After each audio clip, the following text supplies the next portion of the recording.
Numeral, me cambia el día, @C5N, numeral de 1 a 5, ahí no se escribe. ¿Estás al aire? Perdón, sí, estaba justo bajando la gaseosa. Estaba justo bajando la gaseosa.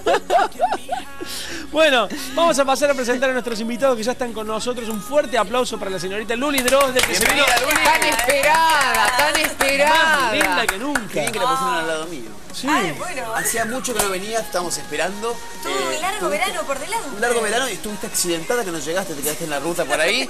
¿Qué te pasó, finalmente Luli? llegó. ¿Se dio el auto? No, se me rompió la batería.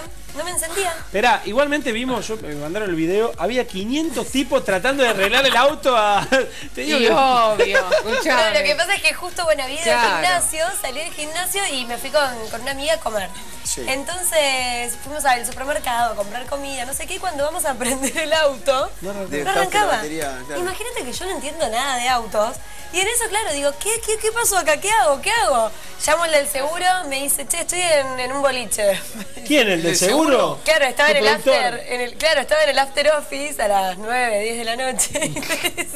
Y le digo, bueno, pasame un número, ¿a quién llamo? Claro. Llamo a la grúa. Conclusión, mando un mensaje a un chico que estaba en el gimnasio y me dice, no, ahí voy. Cayó como con 80. Claro, ahora Luli. Cayó tipo a la media hora con 80 amigos, todos empujando el auto, pero no sé, se prendía, se apagaba, ¿viste? Entonces, bueno, esperé la Dos semanitas grúa. después llegaste. Bien, está acá. Sí, Me gusta, sí, así sí. me gusta. Bien. Gracias por venir, Luli. Además que Claro. nos hizo móviles de Carlos Paz a través de Skype, por teléfono, Sí, y se ofreció para hacer un montón de divina. Y cosas. salió buenísimo. Salió bárbaro. Sí. Yo pensé que no se iba a ver bien. No, se vio perfecto No, al aire, se se ve vio bárbaro. bien. Que hoy Sí. los celus tienen calidad HD, viste, que se ven todos Claro. bárbaros. Tenemos el Sí, 4G también. También. Es verdad. Estamos con todos los Alain. Alain. Bueno, seguimos presentando a nuestros invitados. En la otra punta, otra señorita. Vamos primero con las mujeres, los varones para el final. Silvina Peirano, también le damos un aplauso. Gracias por venir, Silvina. Silvina. Gracias. Que nos trae un tema bueno. Y Marquitos Ayala, que ya también está justo en plano. Un aplauso para Marcos Ayala. Gracias, gracias. Gran bailarín. Amigo de Tito, amigo de la casa. Ya es la segunda vez que venís, ¿no? Sí, la segunda. Gracias por venir. No, gracias a usted. Y el sábado estabas de fiesta, me contaron. Bueno, sí, Un algo. par de fotos que me quedaban en el celular. No, pero no solamente Marcos. Yo estuvo de también vi. fiesta el sábado. paparazzi. Yo también No vi. solamente Marcos estuvo de fiesta el sábado. Las tengo señoras acá. y señores. Ah, vos también.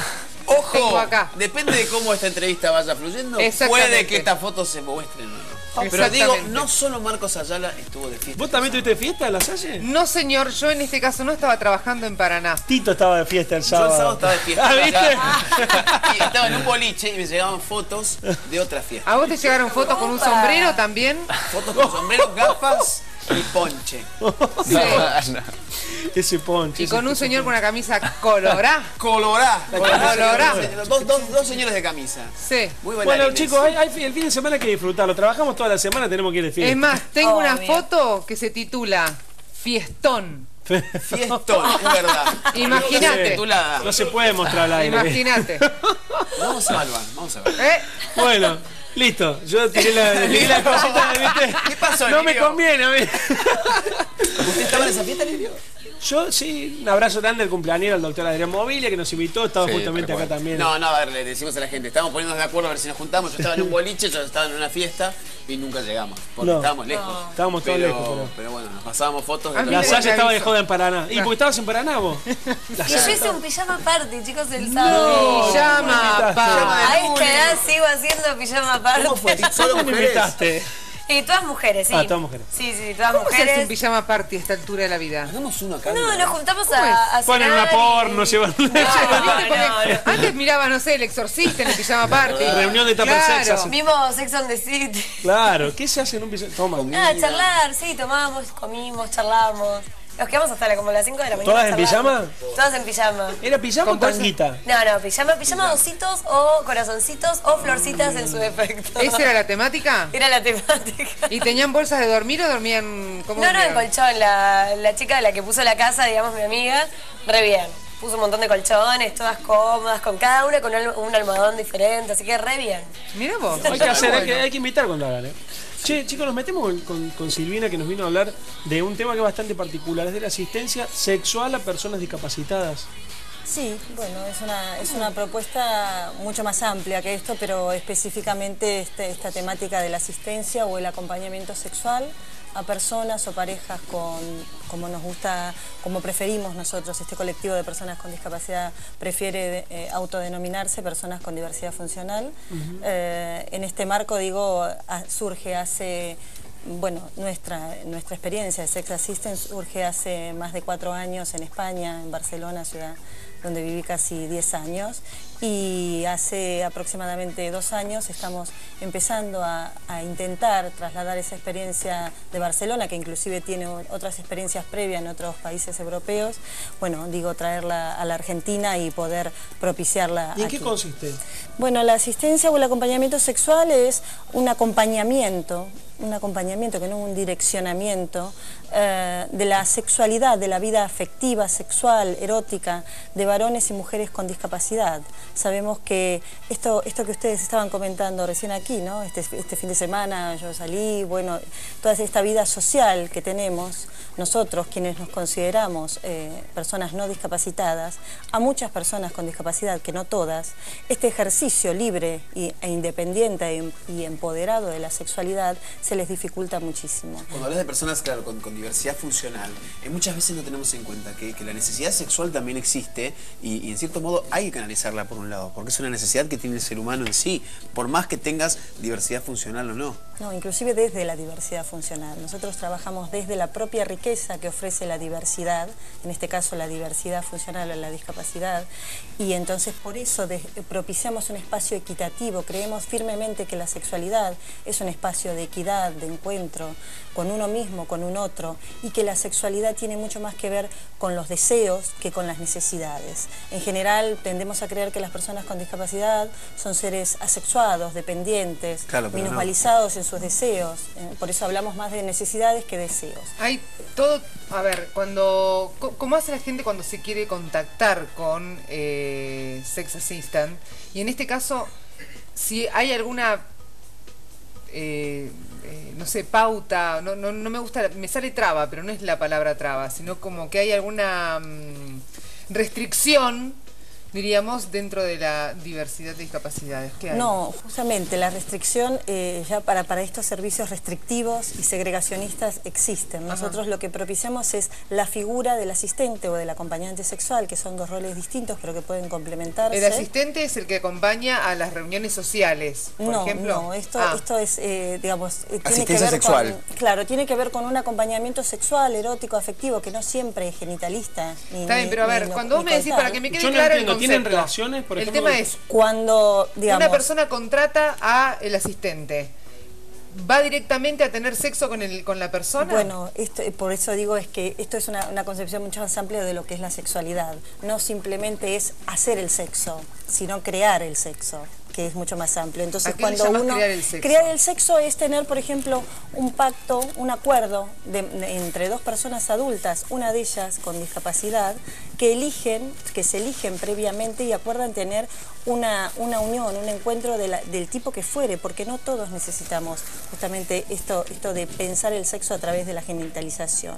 Entonces hay algunas personas que por su condición de discapacidad, pero otras simplemente por su elección, deciden tener un encuentro que algunas personas históricamente han visto cubierto a través de los servicios de acompañantes sexuales, surrogate y demás, o trabajadoras sexuales, claro. Y que estas personas específicamente por presentar esta condición de discapacidad muchas veces no acceden a los mismos servicios que acceden o propuestas que acceden otras personas sin discapacidad. Esto independientemente de que nosotros no pensamos de ninguna manera que todas las personas con discapacidad deban tener un asistente sexual. Ojalá todos y todas viviésemos en un mundo que nos posibilitara tener las relaciones libremente, pero sabemos que esto no es así. En el caso del asistente sexual, ¿cómo va? ¿Va y se postula para ser asistente sexual o hay que tener cumplir algunos requisitos? Bueno, estos son distintas visiones que ha habido.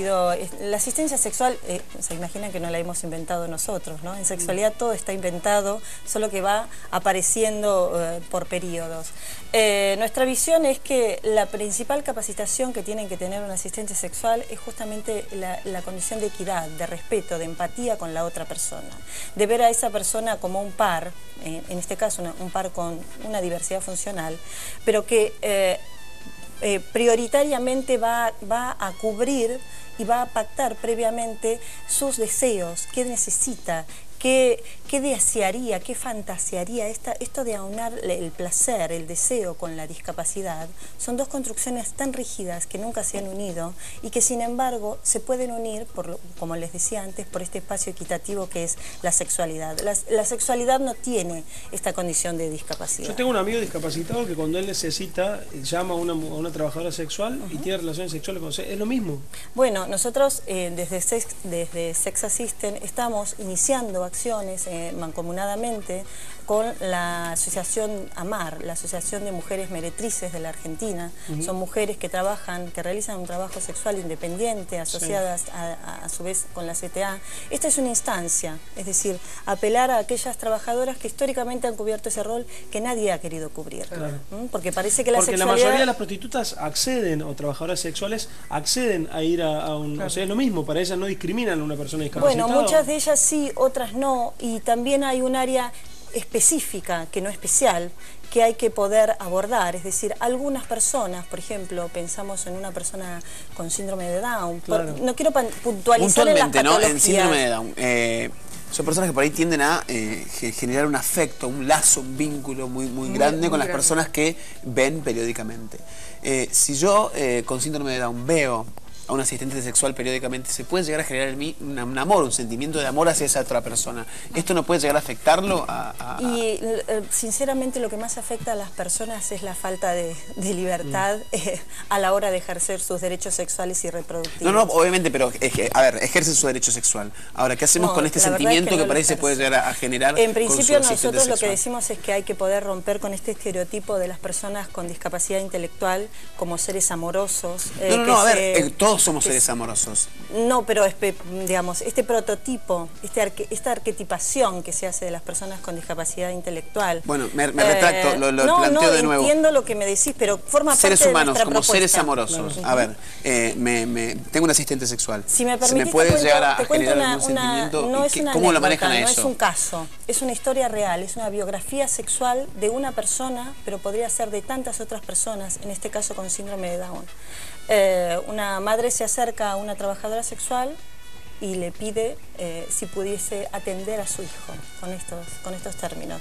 La trabajadora acepta, el hijo adolescente, un joven adolescente, entra con la trabajadora, tiene un encuentro de más o menos 45 minutos, la madre esperando afuera. Qué fuerte. Estas realidades son las que, esta expresión que a vos te sale, estas realidades es las que todavía decimos, esto existe, esto pasa. Bueno.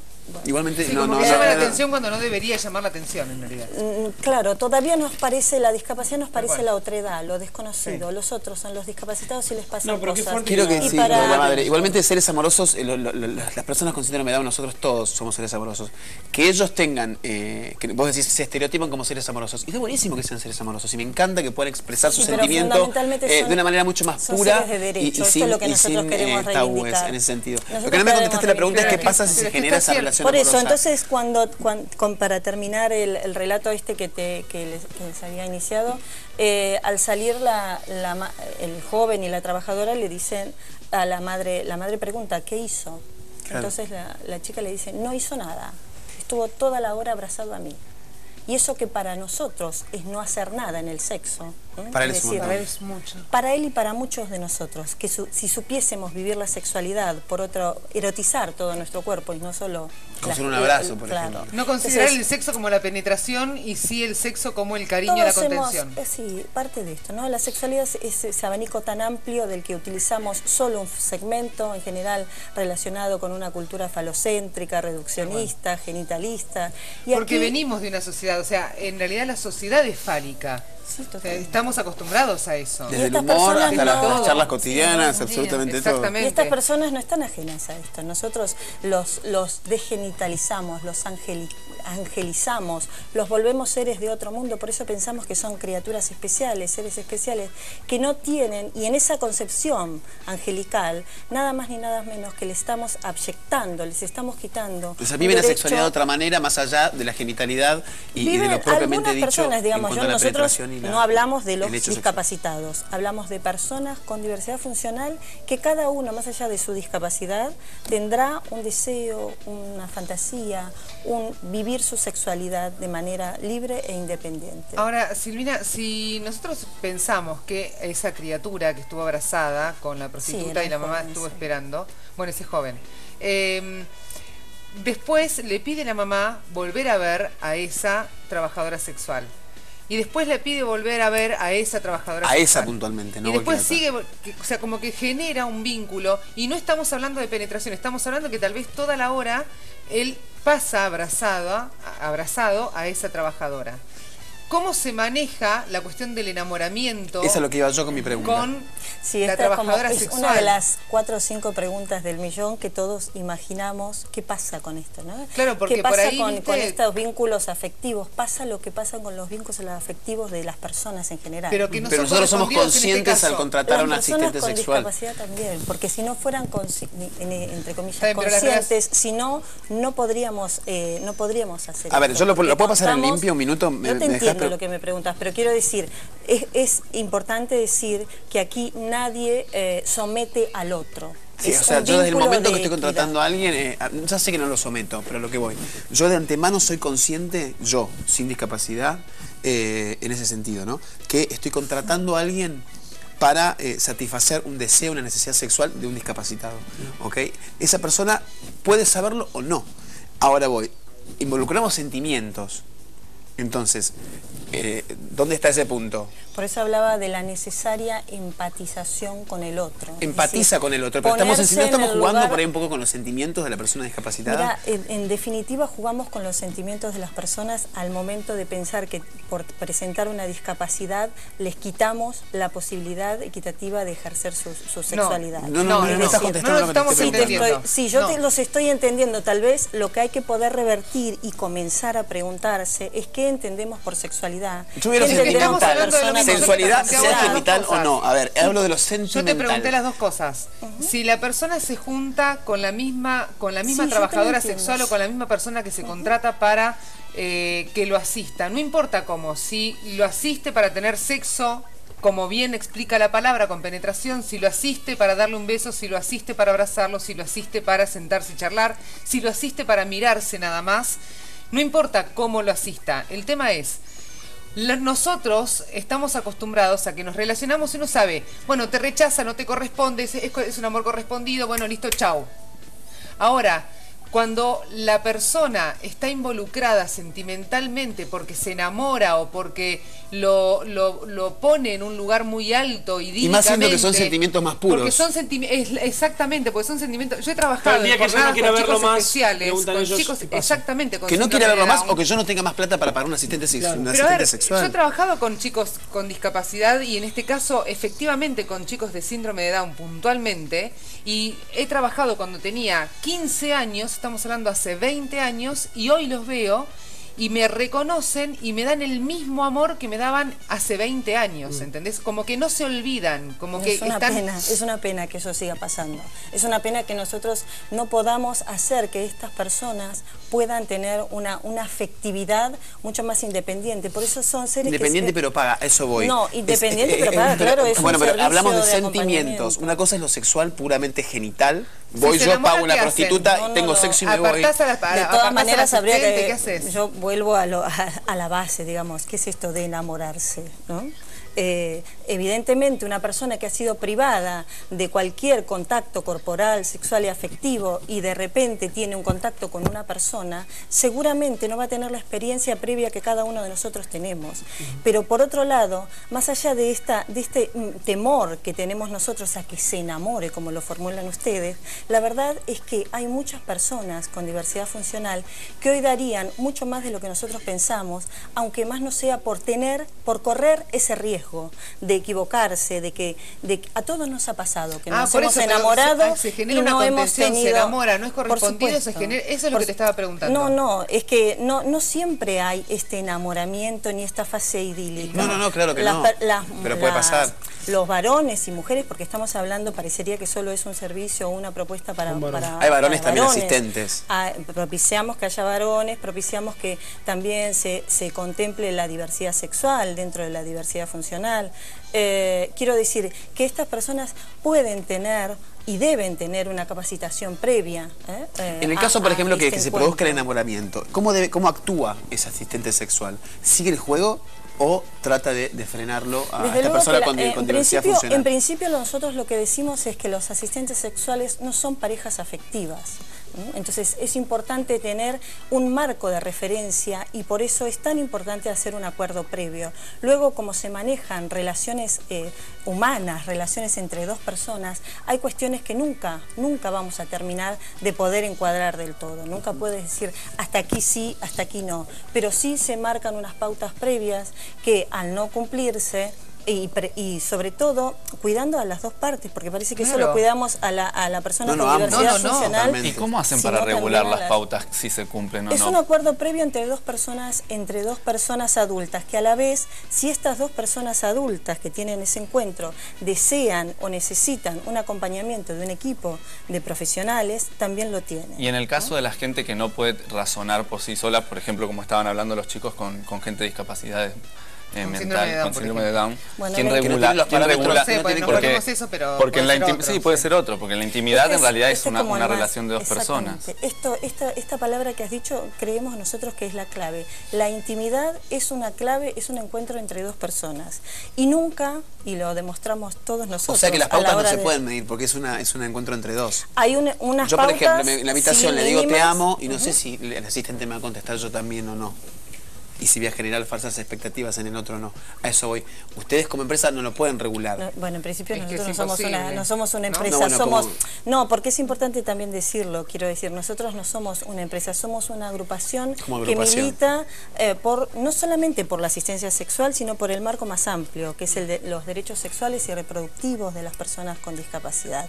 Y dentro de ese amplio espectro hay un pequeño abanico allí que estamos abriendo, que es la asistencia sexual. Pero hay todo un debate previo, es decir... Igualmente eso es un servicio pago, por eso dije empresa. Sí.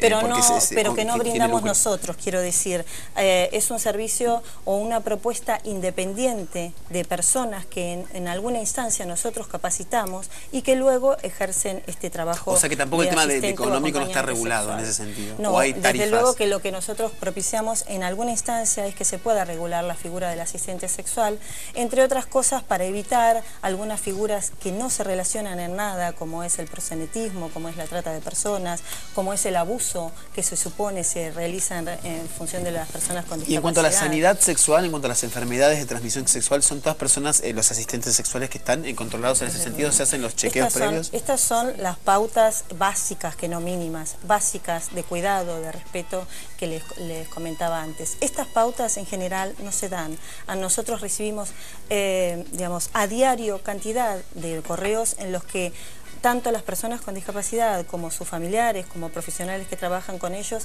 definitivamente la pregunta en la que terminan la mayoría de los correos es ¿dónde lo llevo? ¿Dónde voy?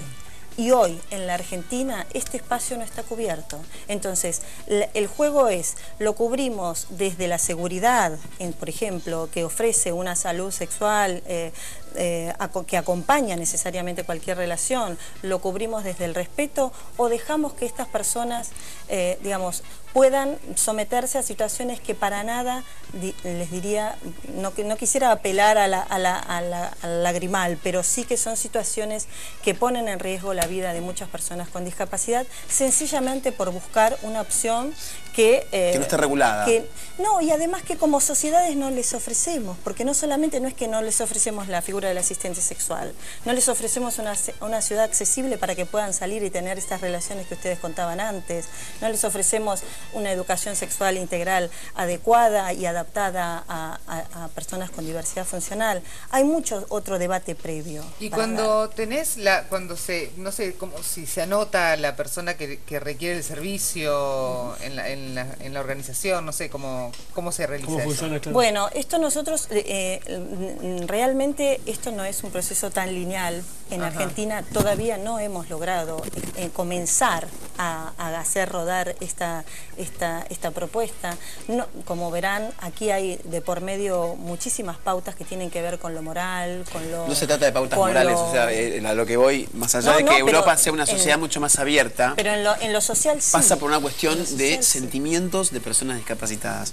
O sea, una cosa personas, sí, no, discapacitadas, porque vos decís que, bueno, sienten más, para mí es mucho más, hay que tener mucho más cuidado en ese sentido, porque podemos herir más, así como también la felicidad es mucho más fácil en cierto modo y sienten mucho más fácil sentimientos lindos y son más puros, se pueden herir mucho más que hiriéndonos a cualquiera de nosotros. Bueno, esto es difícil de comprobar, pero esto es difícil de comprobar. Tengo familiares discapacitados y me he criado con gente discapacitada, por eso te hice la pregunta justamente de lo sentimental, porque para mí lo sentimental es muy importante y sé que son mucho más puros a la hora de sentir, tanto lo bueno como lo malo. Es por eso que no se trata de una cuestión moral y dejarlo pasar así como por alto, porque me parece que los sentimientos de cualquiera y más de una persona discapacitada son muy importantes.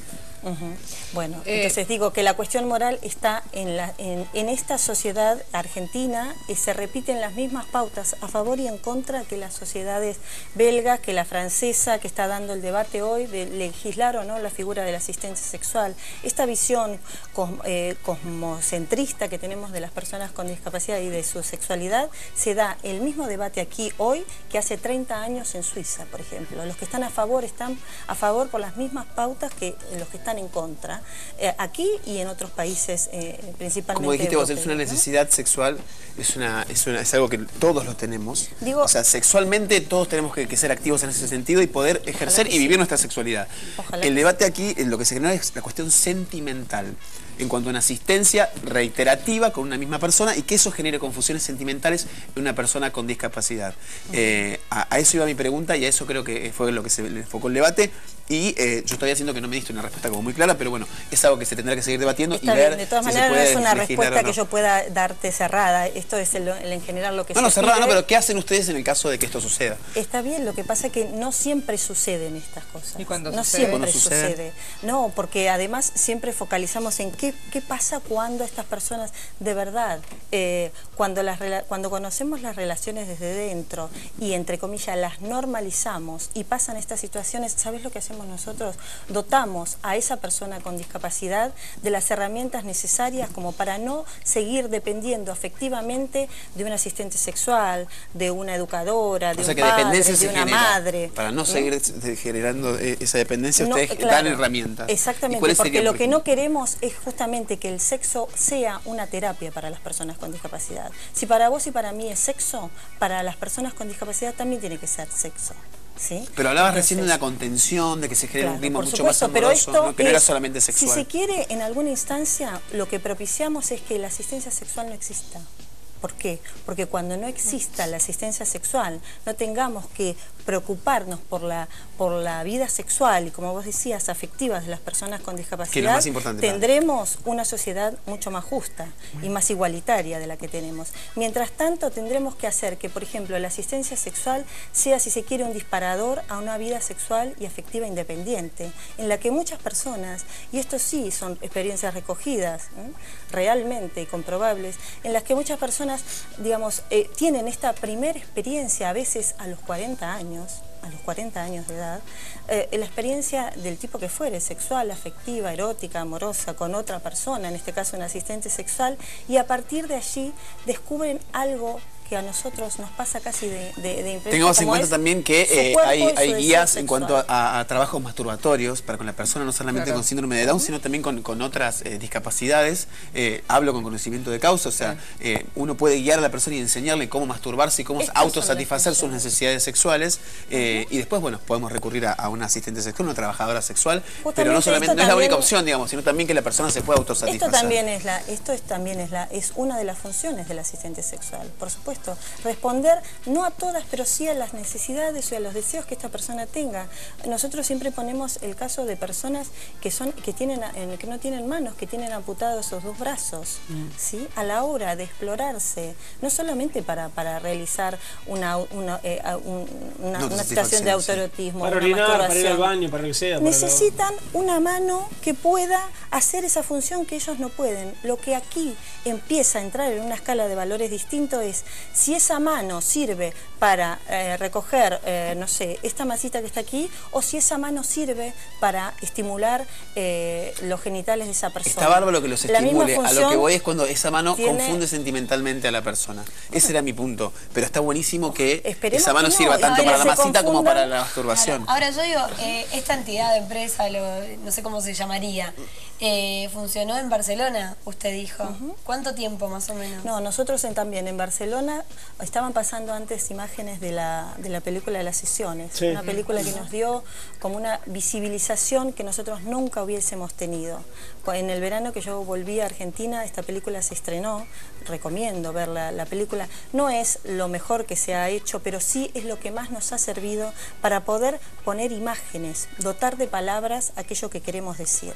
El cine nos ha podido dar una contención muy interesante. En Barcelona, cuando estábamos iniciando este trabajo, bueno, yo volví a Argentina y entonces quedó en manos de otras agrupaciones que hoy sí, algunas de ellas están pudiendo brindar, digamos, si se quiere, algo parecido a la asistencia sexual. Dentro de la asistencia sexual... ¿Desde qué año comenzaron con el trabajo en Barcelona? Nosotros hace 4 años que comenzamos a promover esta figura del asistente sexual. No siempre hemos logrado realmente poder propiciar la figura del acompañante o del asistente sexual, porque este es otro rol interesante. Pensemos 2 personas con discapacidad, que son pareja, 2 personas con discapacidades físicas graves, que necesitan a otra persona, no solamente para que propicie un encuentro sexual, sino para que tengan un momento de intimidad sin que esté de por medio la madre, el padre, que tengas que contar toda tu vida minuto a minuto y que el otro lo sepa, siendo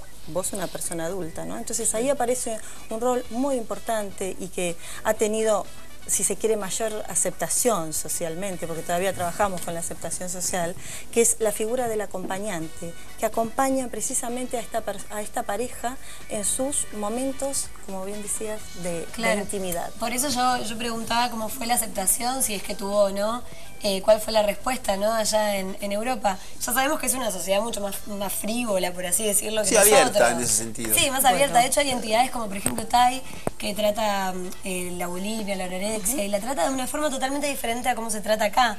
Yo digo porque tengo conocidas que se fueron allá a tratarse y lograron salir de esa enfermedad. Entonces, por lo que tengo entendido, Barcelona es como un punto muy fuerte, una sociedad muy fuerte con respecto a ese tipo de problemas, digamos, que tienen las personas, por así decirlo, ¿no? Sí, Barcelona es definitivamente es una de las ciudades europeas mucho más diversas, inclusivas, y que es un sitio propicio para estas propuestas como otras.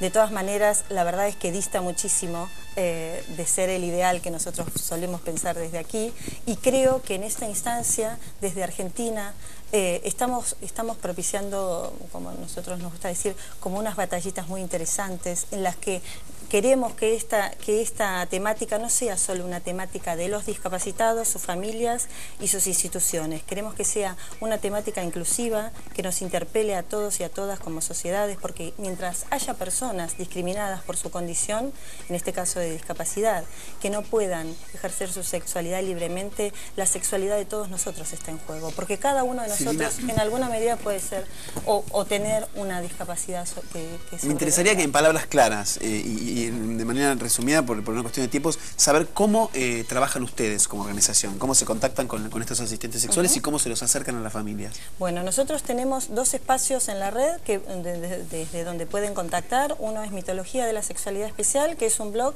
que aúna muchísimo material y informativo, audiovisual y bibliográfico en relación a la temática sexual en general y específicamente de las personas con discapacidad. Y después hay otro espacio que se llama Sex Assistant, que tiene distintos espacios en las redes sociales y demás, desde donde estamos iniciando este trabajo, como les decía, en algún punto con la gente de AMAR, en otro punto abriendo el debate y propiciando que este colectivo de las personas con discapacidad sean los que tengan la voz en primera persona. Nosotros no queremos crear un servicio nuevo, no queremos formar parte de esa industria tan grande y ese, por así decirlo, ese comercio tan grande que es la discapacidad. Entonces queremos que las propias personas con diversidad funcional o discapacidad sean quienes se unen a las jornadas, a los encuentros, a los Bueno, van a dar una charla en Congreso muy pronto. Y esto es lo que esta era la invitación también a los que queremos propiciar. En el Senado de la Nación, el año pasado lo hicimos en la Cámara de Diputados, en el Senado de la Nación, el día 16 de abril, jueves 16 de abril a las 9 de la mañana, vamos a tener una gran jornada en la que vamos a abordar muchos temas en relación a la sexualidad y a la diversidad funcional. Esos son los espacios que estamos dando. Ojalá, mientras tanto, ojalá, no lo vemos tan lejano, mientras tanto podamos ir trabajando también este aspecto específico de la asistencia sexual. No quiero que te vayas antes de contestarme esta pregunta. Cuando uno llama a un asistente sexual para que tenga sexo literal, explícito, penetración, ¿ustedes realizan algún tipo de estudio de la persona que llama, si se cuida, si en el caso de que sea mujer, si puede quedar embarazada, si toma pastillas anticonceptivas, en el caso del hombre, si tiene alguna enfermedad venérea? ¿Ustedes eso lo verifican? Y en el caso de la persona discapacitada también. Por eso, no. En ambos dos. Estoy pidiendo. Sí, por eso decía, porque en realidad, yo, por ejemplo, tengo un familiar que mi tía le da las pastillas anticonceptivas porque no sabe en realidad si ella tuvo o no tuvo relaciones en algún momento. Es una persona grande que ella no habla, por ejemplo, de su sexualidad, y es para ella, lo ve como un tema tabú, pero no lo habla con nadie. Y sin embargo tuvo novios y van los novios a la casa y ha tenido noviazgos larguísimos, por ahí de 10 años, que van, la visitan, se quedan, viajan, pero siempre cuidados con mi tía. Y ella es como que no se sabe qué es lo que pasa cuando ellos están en la intimidad. ¿Qué hacen en la cama? Claro. Porque tienen sus momentos de intimidad, o sea, realmente solos, ¿entendés? Su lugar en su casa. Igualmente, una persona que ejerce la prostitución o un acompañante sexual, así sea con un discapacitado, ¿no? Nunca sabe qué puede llegar a tener su cliente. Por eso le preguntábamos. En realidad, me parece que tampoco es una cuestión de regular el servicio que le dan ellos, sino regular la persona que va a dar el servicio, sino no quien la va a tomar. No, claro, pero por eso ellos como organización, si están promoviendo esto, es muy importante que el tema de la sanidad, exactamente, y los estudios de HIV, de enfermedades de transmisión sexual en general. El encuentro entre esas dos personas es la culminación de toda una fase previa de acompañamiento, que no de direccionamiento, como les decía antes, de acompañamiento, de sugerencias, de poder, lo que vos decías antes, mi tía le administra píldoras anticonceptivas a una persona que seguramente no sabe qué está pasando con su cuerpo, qué está pasando con su sexualidad, por qué le dan esto. Es decir, poder llevar al plano, sí, de la conciencia, lo que antes se decía aquí, ¿no? De la conciencia y de la inteligencia real y asertiva en sexualidad, todas estas situaciones que están de por medio. Esto que decíamos antes, ¿quién se pregunta sobre la salud sexual de las personas con discapacidad? ¿Quién se pregunta sobre tantas situaciones que a diario vulneran sus derechos? Tantas personas que viven en residencias, en asilos, que son no solamente, esta situación que todos imaginamos, vulneradas sexual y afectivamente. Estas situaciones son las situaciones de verdadero maltrato. Sí, por supuesto. Y ahora que de abuso, de maltrato, de descontención, si te gusta la palabra, de desolación, de abandono absoluto, y que cuando nosotros venimos a propiciar justamente poder revertir esta situación, pero no solamente por la figura del asistente sexual, por todas las cuestiones de fondo que están pendientes, bueno, aparece una fantasía en la que somos nosotros quienes pretendemos abusar de estas personas. Y verdaderamente no queremos dar testimonio de lo bueno o lo malo que hacemos, sino queremos acompañar el cambio. Igualmente el 16 estaría buenísimo a escuchar testimonios, tanto buenos como malos, y testimonios en primera persona, de los propios discapacitados, de asistentes sexuales también, y más allá de lo que es el sexo en sí y el acompañamiento sexual a las personas con discapacidad, también estaría bueno que se genere el debate en cuanto a lo sentimental, que creo que es muy importante y más en las personas discapacitadas. Si hay una visita reiterada de un asistente sexual, que esto nos genere dolor después cuando este asistente no está más y que nos genere una sensación de despojo y de abandono exactamente en esta personita, en este ser humano especial. Tito, igualmente nos pasa a todos, a nosotros también nos pasa eso. Pero igualmente, bueno, pero sabés que abandono, pero porque vos lo elegís, son tus posibilidades. Sí. Vos sos consciente de que te enamorás de una persona no te enamorás de una prostituta, me parece. Bueno, hay gente que le ha pasado, pero son casos muy chicos. Y no es una prostituta contratada por vos, disculpa, no es una prostituta contratada por vos, sino es una prostituta que te la contrata un tercero. Exactamente. Entonces, y aparte, otra cosa, ya déjame terminar. La persona discapacitada no es consciente, en la mayoría de los casos calculo, de que estamos hablando de una prostituta o de un acompañante sexual, como quieras llamarlo. Entonces, estaría buenísimo que se genere el debate también, porque en cierto modo los estamos ayudando con una necesidad física, una necesidad sexual, pero por ahí no estaría bueno que los estemos perjudicando en cuanto al corazón, que muchas veces nos olvidamos de eso, pero también sienten, y muchas veces sienten mucho más que nosotros. Muchos no necesitan, hay escuelas de chicos especiales, tengo mi mejor amiga es maestra de chicos especiales, Lala, y dice que los alumnos ya tienen chicos de 14 a 25 a 30 años, se conocen en la escuela, tienen relaciones entre ellos fuera de la escuela, obviamente en la escuela no se puede, no se permite, fuera de la escuela se encuentran y tienen relaciones, no necesitan, o sea, tienen relaciones normales, de amistad o de convencionales, noviazgo, convencionales, de amistad o de noviazgo, pero las mantienen, son varios, no un caso aislado, son varios, son chicos que tienen síndrome de Down, chicos que tienen diferentes discapacidades, las tienen, no necesitan, o sea que no todos necesitan. No, por supuesto, esto es importante aclararlo y esto algo mencioné al principio, nosotros no creemos que todas las personas con discapacidad, que todos los varones, mujeres y adolescentes con discapacidad necesiten sí o sí, digamos, la única forma de acceder a la sexualidad sea a través de un asistente sexual. Claro. Pero ¿qué pasa con aquellas personas que por su condición o no solamente por su condición de discapacidad, sino que a partir de esa condición de discapacidad no han tenido toda esa fase previa de aprendizajes, quedaron aislados, por ejemplo, que han sido, bueno, desprovistos, abyectos de su sexualidad? ¿Qué pasa con esto, no?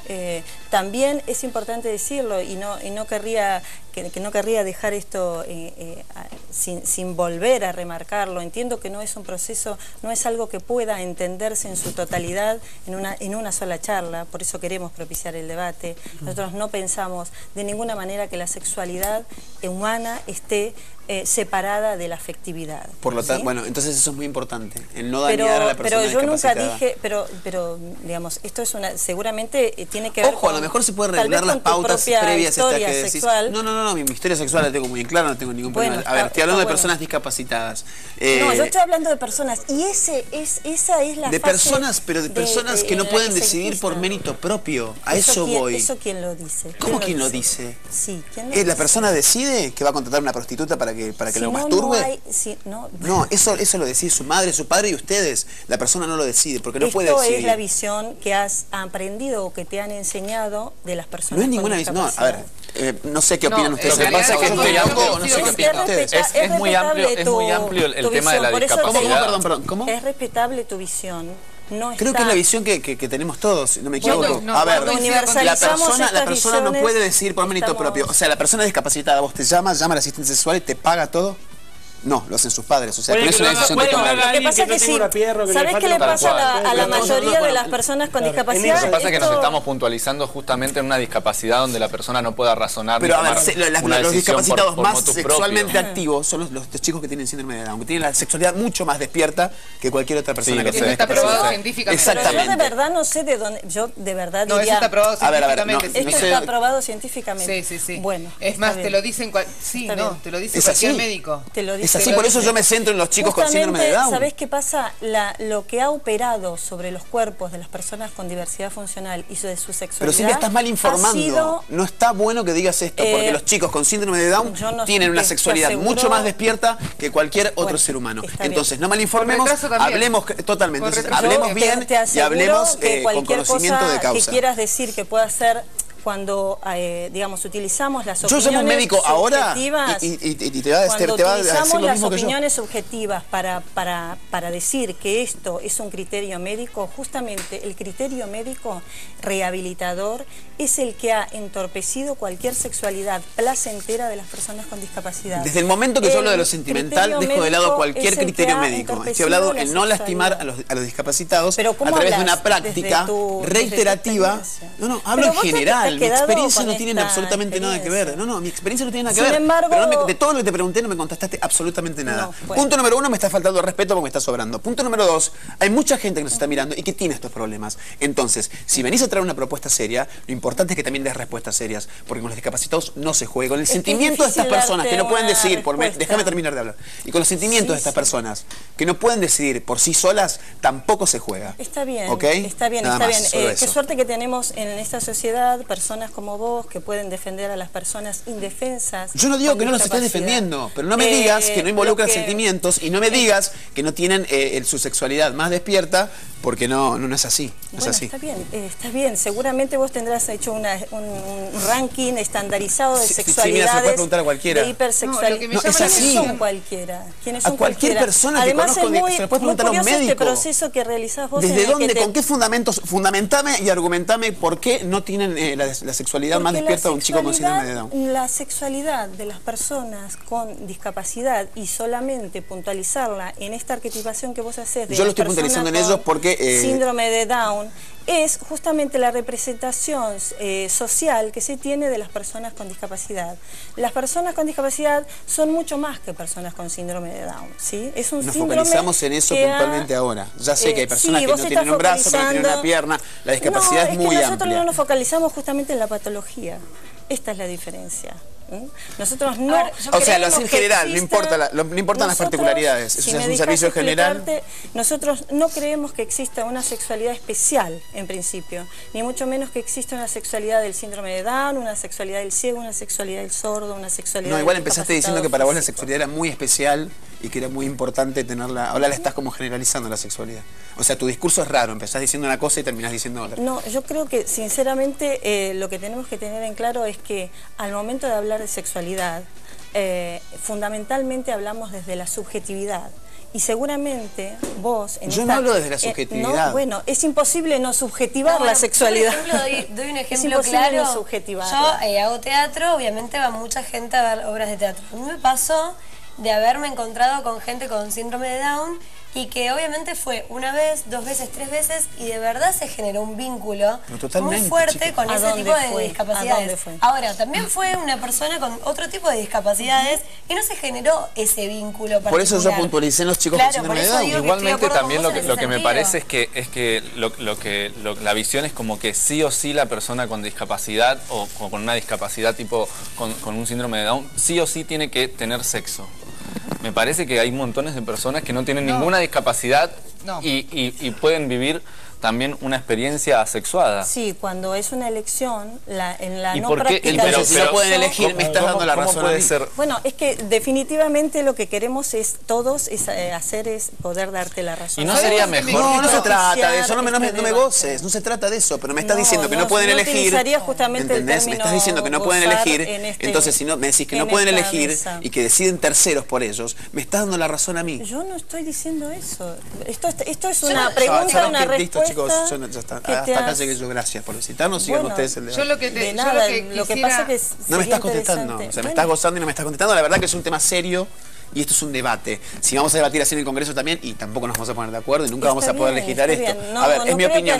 Si me contestás en ese tono, la verdad que me parece bastante... es que casi no he llegado a contestarte porque me parece que vos formulás la pregunta. Pero que tus respuestas no, tus respuestas, la verdad que gozándome así no es... O sea, te estoy dando un ejemplo y no me lo estás contestando. Me estás diciendo que vos sabés que las personas con síndrome de Down tienen una sexualidad hipersexualizada, que lo sabés por estudios y en general la verdad es que sexualidad más despierta. Creo que me parece interesante, pero no me parece bueno que cuestiones la ética profesional. Yo no estoy cuestionando tu ética profesional, yo te conocí hace un ratito, no te puedo cuestionar tu ética porque no te conozco. No era seria. Ahora, a lo que voy, yo tampoco nunca dije que la propuesta no era seria. Lo único que yo dije, vamos a...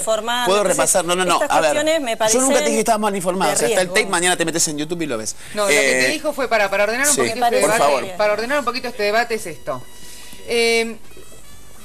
Yo tengo una prima que tiene síndrome de Down. Por eso trabajé en las jornadas especiales estas que comentaba al principio. El médico, cuando fuimos a verificarlo, porque es la hermana de mi mamá, cuando fuimos a verificarlo, el médico nos dijo cómo iba a ser la crianza de Martina, qué era lo que le iba a pasar, cómo la teníamos que tratar, cómo tenía que ser educada, porque por ahí Martina se podía vincular con, ya sea con el género masculino o con el género femenino, desde un lugar de muchísimo amor. Y de hecho el médico nos empezó a contar todo lo que tiene que ver el síndrome de Down en una persona y cómo uno se vincula. Y de hecho, por ejemplo, de todos mis primos con los que yo tengo vínculo, Martina es la que me da un amor genuino porque no lo mide, no tiene medida, lo da, lo expresa, lo lleva adelante. Esto está probado, como te decía, científicamente, algo que vos descrees y que descree la organización porque vos criticás lo que hacen los médicos con la sexualidad de la gente con discapacidad. No, yo no lo critico, él lo critica el modelo social de la discapacidad, que es un modelo superador del modelo médico rehabilitatorio del que estás hablando. Estos médicos que dictan sentencias de lo que va a pasar a partir de un diagnóstico. La vida de las personas no puede estar regida por un diagnóstico. Nadie puede decirte desde el poder médico que porque tu hijo ha nacido con una cierta determinada patología para el lenguaje médico, va a tener tal o cual vida, va a llegar a ser tal o cual cosa, va a sentir o no de tal manera. Igualmente, Silvia, no habla de quitar la vida en cuanto a la medicina, habla de que científicamente está comprobado que estas personas dan amor de una manera desinteresada y mucho más libre de la que la damos nosotros, y sexualmente hablando, puntualmente hablo de lo que es síndrome de Down, también se excitan mucho más fácil y es como que viven la sexualidad mucho más libre que nosotros y de otra manera. En base a esto, porque no tienen pruritos y no tienen límites. Experiencias que hemos tenido todos los demás que no tenemos una diversidad funcional. Sencillamente. Te pongo un ejemplo. Porque le pedimos te pongo un ejemplo. A ver, yo como adolescente me masturbo una vez por día. Un chico con síndrome de Down puede llegar a masturbarse entre 7 y 8 veces por día. A eso voy, yo me asombro realmente de la capacidad de sexualmente son mucho más activos. Pero porque es lo que yo lo vivo, ella lo vive, sabemos todos que lo una vivimos, persona con ¿entendés? síndrome de Down, en la como práctica, apelás vos, en la praxis. Si sabemos que una persona con síndrome de Down se masturba 7 veces al día, ¿sabés por qué tenemos un problema? Porque, como decía aquí el compañero, estamos sabiendo de su intimidad. Vos sabés que porque lo viven libremente, entonces no lo viven libremente, lo viven yo me encierro en el baño para masturbarme. No, pero discúlpame, te digo porque lo mismo. No lo vive en privacidad, tal cual. Mi compañera dice que en el curso, en el aula se masturba. Sí, a mí también me han contado. Hice toda mi secundaria con Sebastián, mi compañero que tenía síndrome de Down, y se masturbaba en cualquier lado. Es que no tienen parámetros, pero ellos no tienen parámetro de cuál es la intimidad. ¿Pero por qué no lo tienen? ¿Sabes por qué no lo tienen? No porque la discapacidad haga que estas personas no puedan comprender, sino, por ejemplo, porque si vamos a la raíz de estas cuestiones, si vos le preguntás a muchos docentes de educación especial, en este caso, ¿por qué no realizan la misma educación sexual que realizan con otros alumnos sin discapacidad? Entre otras cosas argumentan 3 o 4 cosas universales. No sé cómo hacerlo, tengo que adaptarlo y sobre todo ellos y ellas no me van a entender. Entonces, ¿por qué se dan estas conductas que se llaman socialmente desadaptadas? ¿Por qué las personas con alguna discapacidad intelectual, por ejemplo, se masturban en público, se muestran desnudas en público? ¿Por qué? ¿Por su condición de discapacitado? No, sencillamente porque no les hemos provisto de las mismas herramientas que les proveemos a otros niños y niñas sin discapacidad y que, sin embargo, a la hora de evaluar y ponernos a normativizar esas conductas, les pedimos las mismas conductas adaptadas ajustadas que al resto de los niños y niñas, que sí han accedido a su criterio de intimidad. Pero muchas veces no se puede hacer eso, porque ya sea con el síndrome de Down o ya sea con el retraso que se genera, por ahí hay, no sé, no quiero ser autorreferencial en esto, pero la realidad es que el tema me da para ello, pero la hija de mi mejor amiga, de la hermana de mi vida, ella tiene una hija con un retraso. En las salitas o en el equipo de baile, la nena está constantemente tocándose o la agarra a la otra, o se levanta la pollera o se saca el pantalón adelante de todo el teatro, por ejemplo, cuando estaba bailando. Se saca el pantalón y directamente ahí queda. O sea, y eso no lo hace porque, pero eso no lo hace porque no, ¿Cómo reaccionamos nosotros? Poniéndolo en la asistencia sexual y que sea lo que Dios quiera. ¿Esto también está estadísticamente estudiado? No te pregunto, así se reacciona, sin tener en cuenta los sentimientos, sin tener en cuenta si la persona sufre o no, si se enamora o no. Lo que yo digo es que es importante no solo mirar al otro, el otro que representa la diversidad, sino mirarnos nosotros mismos. ¿Y vos cómo actuarías con una criatura de 4 años que se saca el pantalón adelante de todos en un teatro? ¿Cuál es la terapia que vos recomendás? Yo en principio no recomiendo ninguna terapia. Bueno, ¿cuáles son las acciones, medidas, eso sí. Lo que le quieras llamar? Acompañamiento sí. Terapia no, pero sí que pensamos que si esa criatura en este caso tiene 4 años, antes tuvo 3, antes tuvo 2 y antes tuvo 1. Sí, antes no existía. Y el proceso de sexuación empieza desde el mismo momento del nacimiento. Lo que sucede es que a la mayoría de las personas con discapacidad no se los sexúa de la misma manera que al resto. Pero vos, ¿cómo actuarías en este caso, por ejemplo? No, pero es que nosotros podemos actuar sobre el síntoma. ¿Sí? ¿Cuál es el síntoma? El síntoma es me desnudo en público, ¿sí? Pero por eso actuamos que la nena sobre de 4 una años conducta cree que sabe seguramente que no. se desnuda ante todo seguramente el público. No, pero por eso no hay que actuar solamente sobre el síntoma, sino poder hacer un verdadero proceso de enseñanza-aprendizaje, no solo de esa persona, sino de sus padres, de sus docentes, de sus familiares, de la sociedad toda. Silvina, vos empezaste tu respuesta diciéndome, lo primero que hay que verificar en esto es el síntoma. Entonces yo te dije, en el caso ¿cuál es el síntoma? Que se desnuda en público. No, yo decía otra cosa. No decía, digo que el síntoma es que se desnude en público y eso es lo que a nosotros nos alarma, ¿sí?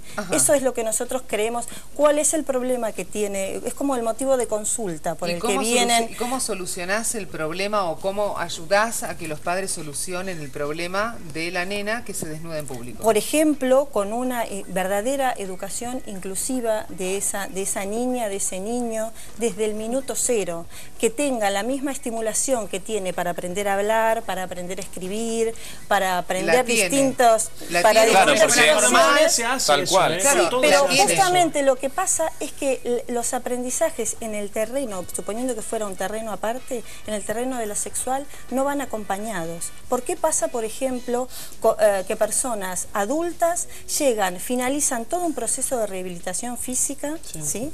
Y en este proceso de rehabilitación física, o personas que se han accidentado, por ejemplo, tienen todo un proceso de rehabilitación corporal y en ningún momento de este proceso se les habla de sus posibilidades sexuales. Se les dice de qué manera pueden reencontrarse con ese cuerpo, de qué manera pueden reencontrarse con su sexualidad. Pero ¿cómo vos le vas a explicar a una criatura de 4 años cómo se encuentra con su cuerpo? Esto me refería a personas que han sufrido una discapacidad física sobrevenida, por ejemplo, por un accidente. Mira, yo te digo, yo trabajé con gente amputada en una ortopedia muy famosa acá que queda en Córdoba y Montevideo. Y nosotros lo que tratábamos de hacer era generar las herramientas para que esas personas se puedan incluir de nuevo y generar relaciones. Yo he tenido pacientes que han sufrido una depresión. Primero, me imagino que en esa depresión en ningún momento habrán pensado en sexo. No. Y te lo puedo asegurar. Y eso es el gran error de las terapias rehabilitatorias. Pero primero vos tenés que construir de nuevo toda esa persona que está destruida porque socialmente deja de trabajar, tienen síntomas de dolor y tienen un síntoma que se llama fantasma, que siguen sintiendo el miembro. Y vos tenés que primero construir todo lo que a esa persona se le destruyó. Y por último, generar las herramientas para que esas personas puedan vincularse con otras y tener una relación como cualquier otra persona. Me parece que lo más importante es eso. Ese es el problema, que hemos dejado el sexo para el final. No, pero mira, al principio está lo sentimental también, y mira, no lastimar a las personas, me parece. Silvina, ¿sabes qué? Un minuto. Me gustaría que vuelvas un día de estos, que podamos seguir con este debate. Bueno, a mí me gustaría invitarte voy a ir al Congreso, voy al Senado de la Nación el 16 de abril. Invitarte al debate, sí. Voy a ir al Senado. Me interesaría invitarte al debate que damos con la Asociación de AMAR. Me interesaría que este tema sea un tema de todos, totalmente, de todas, sobre el cual seguir debatiendo. Y la próxima vez que vengas, me gustaría sumar a un especialista en personas con síndrome de Down, a papás, con discapacidades. Exactamente, a papás de es que no han dado Silvina lo que sostiene es que la terapia que se está desarrollando en el país es errónea. Por eso. Es errónea a todo lo que es el debate, es para seguir debatiendo. Contá con mi presencia, Silvina, el 16. Voy a ir al Congreso, los voy a ir a escuchar. En primera fila. Por supuesto que sí, voy a estar ahí. Y nada, me gustaría que vuelvas al programa y que sigamos debatiendo esto. Sí, por supuesto. Porque la verdad que me parece un tema súper interesante que genera estas cosas y vos tenés una forma de pensar y yo tengo otra. Se discriminan sobre el disenso se construye. Totalmente. Las discapacidades. Yo calculo que como entidad tienen que discriminar, digamos, esas diferencias, ¿no?, que existen entre las diferentes... Recién dijo una persona en Twitter que sería bueno que esto sea únicamente para gente con discapacidades motrices, que piden... Claro, tal cual. No con gente que no tiene capacidad de discernir mentalmente. Todos sabemos, y a veces queda más comprobada que otras, que la inteligencia no es una cualidad que se necesita para el sexo. A las pruebas nos remitimos, cuando la inteligencia no te permite decidir por sí mismo, inteligencia emocional, sentimentalmente. Inteligencia pasa todo para acá, porque también pasa por el corazón. La inteligencia emocional, que se llama. No es lo mismo una discapacidad motriz y una discapacidad de síndrome de Down. Por eso. Son totalmente diferentes. Bueno, por eso es parte del debate que nos tenemos que dar todavía como sociedad. Te esperamos nuevamente y vamos a ir al Congreso. Muchas gracias por haber venido, te esperamos exactamente. Vamos a hacer, como dijo recién Tito, un debate con otros profesionales para que todos podamos discutir temas. Muy bien, Bueno, gracias. Gracias. En un ratito